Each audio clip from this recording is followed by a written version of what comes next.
The city at Christmas is a cold mistress. Sure, there are lights and colorful decorations, but they just serve to cast the darkness in more dramatic relief. The darkness is where I reside, in shadowed alleyways and forgotten corners. The name's Chase, Tanner Chase, Private Eye. I used to work within the law, not just along its edges. There was a time I was known as the best dick in the city. From West Square to Eastern Palace, people cried out for a dick, and I was the number they dialed. But dick don't mean detective anymore, and I became a private eye. Times is hard for a man on his own, but I make do. The city is always lonely after all, and crime is what it thirsts for at night, even at Christmas. Peace, love, charity, these are just a pretty dress. The city's still my mistress. She never changes. Proof's in the Christmas pudding as I kneel next to the latest victim of the city's lust. The corpse so shredded I'd almost call it chewed up and spat out. Something like brains is congealing on the carpet. I admit I am surprised. I know the city's cold, but this just takes the great aunt's holiday fruitcake. A gruesome murder on Christmas Day in a suburban neighborhood? Damn, if that ain't just a little out of character, even for her, even for my city. Though it's hardly day, of course. The cherubic progeny of this perfect suburb are only now waking up, god-awfully early, to check for the big man himself, crawling out of the fireplaces on their 72-inch plasma screens. But this ain't no gift from Santa lying sprawled and chewed before me, and that ain't no chunky cherry jello on the carpet. The missus of the house is sitting on the edge of the couch. She's the one that let me in, but I can tell she ain't the type to rely on a dick to solve her problems. Hell, she's almost relaxed sitting there, as if she's seen it all before. Wouldn't be the first time the murderer called it in either, but I reserve my judgment. Her first sign of discomfort comes when I ask after the master of the house. She seems shook, but in a moment I know why, and it ain't evidential to the case. There's another missus in the kitchen. First, I hear her humming a carol, "Baby, It's Cold Outside," debatably the most murderous of all holiday tunes. Then I smell the baking, the sweet odor of holiday cookies. Either she's an anxious baker or a cold-hearted vixen. I call her into the living room and rule out the latter. Her blue eyes look anywhere but at the corpse, and they don't rest comfortable on me neither, not for a second. I tell her to have a seat.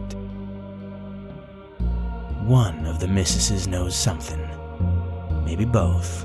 I can't rule out a joint enterprise, not so early on.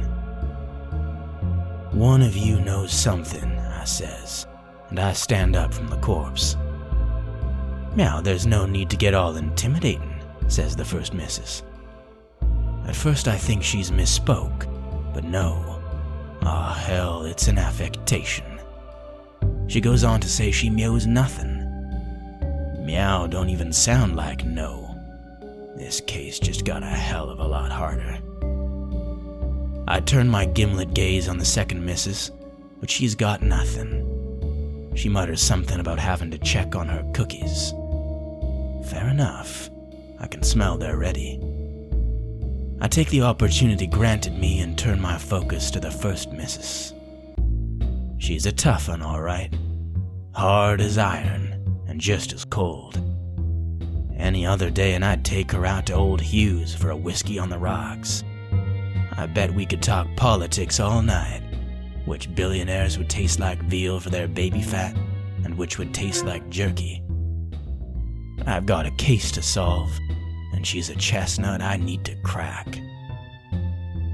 "What's your missus gonna think of you spending next Christmas in the tank?" says I. "Me, how do you figure?" she minces, claims I've got no evidence. Like hell I don't. But I suspect she knows as well as I do that hell's just an invention of the fear-mongering church. "I've got everything I need," says I, "to lock you up for a long time." She levels a look on me then that says, "Quit kidding around." And I have to turn away because I know she's right. I ain't got shit, and she knows it. This case is beginning to get to me. Desperate times, they say, call for desperate measures. I let my instincts guide my next action, and God knows who's more surprised, the missus or myself, when I swab the brains in the carpet with a finger and bring it to my tongue. I swear the missus hisses in shock, and I recoil too, 'cause that ain't brains I taste. I run my tongue along the roof of my mouth. The flavor is meaty, fishy. I don't know if I can trust my own taste buds, but I turn to the missus and ask why she's got some manner of foodstuff planted on her carpet. She suggests it might have been involved with a corpse, a dinner spat up, but I don't buy it. She's cracking. I can see it, and I push her, accuse her of tampering with the scene. She shifts. She's shifty suddenly, suspiciously so, wiggling in her seat. Why are her hands behind her back?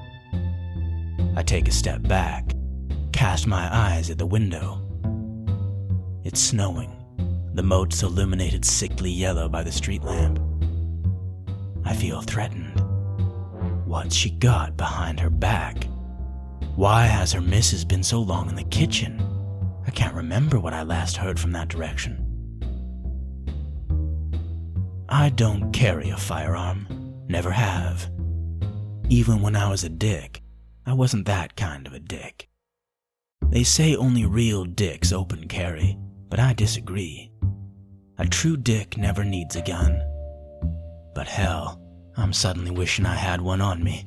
The cold metal of a Smith & Wesson would be warm by now in a holster under my arm, but there's no warm in the gaze of the missus. My fingers twitch.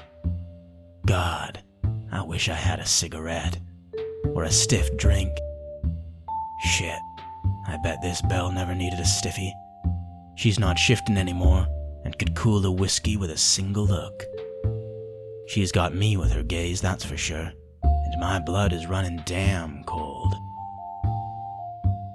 The other missus breaks the ice, coming in from the kitchen, and I gotta say I'm relieved. I thought I was the one breaking the first missus, but hell if she weren't breaking me. "I can't bear this any longer," says the second missus. Those words taste as good as Jack to my ears. "The murderer is there."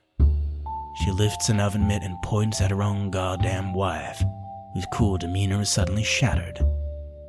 She leaps up from the couch and throws her hands up. I suddenly feel as if I'm in the middle of something I shouldn't be. "There's the murderer," cries the second missus again. I'm confused. Her oven mitt is still pointing at the couch.